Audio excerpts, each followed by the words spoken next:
Kembali lagi di Hidup Sehat Plus TV One bersama saya Dr. Ekles. Nah, kali ini kita akan membahas yang namanya teh hijau. Teh hijau saya rasa semua masyarakat sudah tahu mengenai fungsinya. Ada yang untuk kesehatan dan katanya bisa untuk awet muda. Nah, kali ini kita akan membahas mengenai seluk-beluk yang namanya teh hijau related dengan manfaatnya bagi kesehatan tubuh tentunya. Nah, kali ini kita udah bersama Dr. Maria, spesialis gizi klinik. Apa kabar, Dok?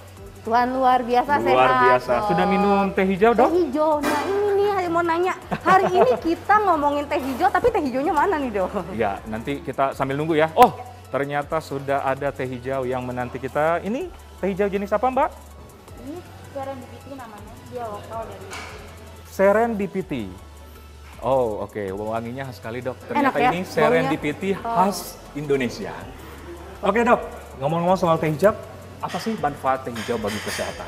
Nah, sebenarnya manfaat teh hijau itu banyak sekali. Sangat banyak, Dok, ya? Tetapi kita kenal dulu nih sebenarnya berbagai macam jenis teh yang ada di sekitar kita. Oke, jadi- yang sering kita konsumsi. Oke, jadi selain teh hijau ada banyak teh yang Ya, lainnya ya? Seperti jadi apa, Dok? Ada teh hitam atau black tea. Black tea. Sebenarnya ada 3 jenis yang secara umum orang kenal. Oke. Ada black tea atau teh hitam, hitam. kemudian ada teh hijau, Teh green hijau. tea, dan oolong tea. Teh ulung. Teh ulung. Iya. Apa tuh bedanya, Dok? Ya, bedanya sebenarnya ini dari proses si daun teh ini kemudian diproses menjadi bentuk kering, ada yang difermentasi, kemudian ada yang hanya dikeringkan saja, kemudian ada yang kombinasi keduanya. Berarti prosesnya yang membedakan ya? Betul sekali. Terus yang paling bermanfaat apa, Dok? Apakah Nah, hanya teh hijau saja atau Jadi gimana? penelitian mengenai kandungan teh dan manfaatnya itu banyak sekali, terutama yang paling banyak memang teh hijau dan teh hitam. Jadi teh hijau sebenarnya ada yang namanya katekin. Katekin. Katekin itu merupakan polifenol yang terkandung di dalam teh hijau sejumlah kurang lebih 30% dari berat keringnya, Nah. yang mempunyai dampak efek antioksidan buat tubuh kita. Oke, jadi katekin ini adalah antioksidan untuk tubuh kita ya? Ya, antioksidan, katekin ini antioksidan yang banyak terdapat di dalam teh. Oke. Selain antioksidan katekin juga ternyata ada juga beberapa sejumlah kecil mineral. Ya, jadi mineral ada berupa kuprum, ada berupa zinc, ada beberapa, tetapi jumlahnya kecil karena sebenarnya yang paling banyak dampaknya adalah manfaat dari antioksidan tadi.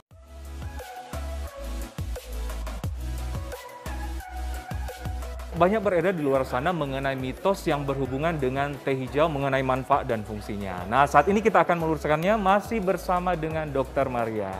Fakta yang pertama, Dok, fakta mitos yang pertama. Saya juga lagi diet nih. Apakah benar teh hijau dapat menurunkan berat badan?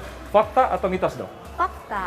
Fakta. Ya, Kenapa, Dok? menyenangkan ya. Menyenangkan tuh. Ya, jadi sebenarnya gini, ada penelitian yang membuktikan bahwa dengan konsumsi rutin teh hijau sebanyak 4 cup, biasanya kalau penelitian itu pakainya bukan gelas tapi cangkir Cup. ya, 4 cup Oke. per hari selama kurang lebih 6-8 minggu, ternyata Oke. mampu menurunkan berat badan secara signifikan. Wow. Ada tapinya, memang ini harus disertai dengan pengaturan makan. Diet. Bukan berarti kalau mau turunin berat badan kemudian makan nggak diatur sembarangan aja, kemudian Setuju. hanya dengan minum teh. Setuju banget. Jadi Ini harus diatur. menarik banget, Dok. Selanjutnya, apakah konsumsi teh hijau dapat meningkatkan fungsi otak? Mitos atau fakta? Fakta. Fakta. Iya. Wow. Ya, hebat banget ya teh Oke, hijau ini. iya. Jadi tadi di depan kita sudah tahu nih bahwa ada yang namanya katekin. Itu Katekin, polifenol ya. oke. Polifenol yang aktif yang ada di dalam teh hijau. Ya. Ternyata ada juga zat aktif lain yang namanya theanin. Theanin. Ya, jadi Gimana tuh, Dok? rupanya theanin dan katekin ini secara sinergis mampu memperbaiki fungsi kognisi. Jadi daya ingat, kemudian selain itu juga sebenarnya mampu mencegah proses degenerasi pada sel-sel saraf. Jadi sebenarnya ini menguntungkan sekali, terutama buat para orang tua. Oke, menarik banget. Jadi sangat banyak ternyata fungsi teh hijau, Dokter ya. Oke, selanjutnya, Dokter. Apakah konsumsi teh hijau dapat mengurangi resiko terkena diabetes? Mitos atau fakta, Dok?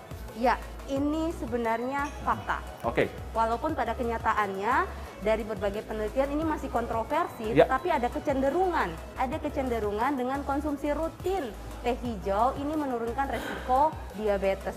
ada keuntungan lain. Karena gini, biasanya kalau orang ada diabetes mellitus atau kencing manis, ini kan ada hal-hal lain yang ikut, entah itu kolesterolnya tinggi, entah itu hipertensi atau darah tinggi. Nah, ternyata dengan zat-zat aktif yang ada di dalam teh hijau mampu menurunkan kadar LDL kolesterol.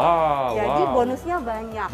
Walaupun memang beberapa penelitian tadi masih kontroversi terhadap resiko diabetes, tetapi kita ingat nih bonus-bonus yang ada yang dapat kita dapatkan saat untuk kesehatan ya, untuk kesehatan pada umumnya juga ya dok ya. Wah, setuju banget, menarik banget. Selanjutnya nih dok, wah ini fakta mitos ini menarik banget juga buat saya dok. Apakah konsumsi teh hijau dapat mencegah penuaan dini? Mitos atau fakta dok? Ini pastinya fakta dong, menyenangkan banget fakta ternyata ya? dari konsumsi teh hijau fakta. Oke. Jadi ternyata selain antioksidan, teh hijau juga mampu menangkal radikal bebas karena efek antioksidan. Ada tadi lagi antiinflamasi. Biasanya hal-hal tersebut kita sering dengar terkait dengan istilah-istilah yang menimbulkan peningkatan resiko penuaan dini, benar nggak? Oke. Ya, jadi kan radikal bebas banyak banget, bisa terbentuk dari tubuh kita sendiri, bisa juga dari paparan. Dari paparan dari luar ya? Entah itu asap lah, atau polusi dan lain-lainnya. sebagainya. Stres pekerjaan juga ternyata radikal bebas tubuh kita meningkat. Jadi biar nggak cepat-cepat tua, ya. Rajin minum teh hijau berarti dok ya? Oke, selanjutnya berkaitan juga dengan teh dan berkaitan juga dengan keadaan sekarang ini bahwa kita butuh imunitas yang kuat ya, apalagi di masa pandemi ini. Nah, apakah teh hijau dapat meningkatkan daya tahan tubuh dok? Mitos atau fakta? Fakta. Itu fakta. Ya. Kenapa dok? Jadi begini, ternyata konsumsi secara teratur teh hijau memang mampu meningkatkan daya tahan tubuh seseorang.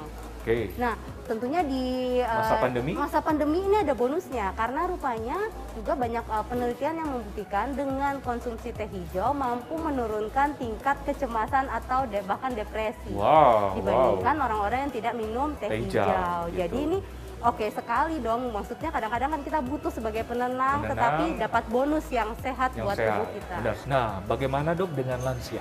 Pastinya ini oke banget, aman sekali dikonsumsi untuk lansia karena memang dampak untuk kesehatan secara keseluruhan konsumsi teh hijau ini banyak sekali. Beberapa hal yang mungkin harus diperhatikan, kalau konsumsinya terlalu banyak, kaitannya dengan kafein. Bagaimanapun di dalam teh ini mengandung kafein. Walaupun tidak sebanyak dengan kafein di dalam kopi, tetapi harus hati-hati untuk orang-orang yang memang tidak tahan dengan efek kafein. Berapa banyak? Biasanya kalau sudah melebihi dari 8 cup per hari. Oke. Dan ingat juga syarat tadi, kalau memang ada kecenderungan anemia, jangan dong konsumsi teh, bahkan juga kopi ya, bersamaan dengan waktu makan.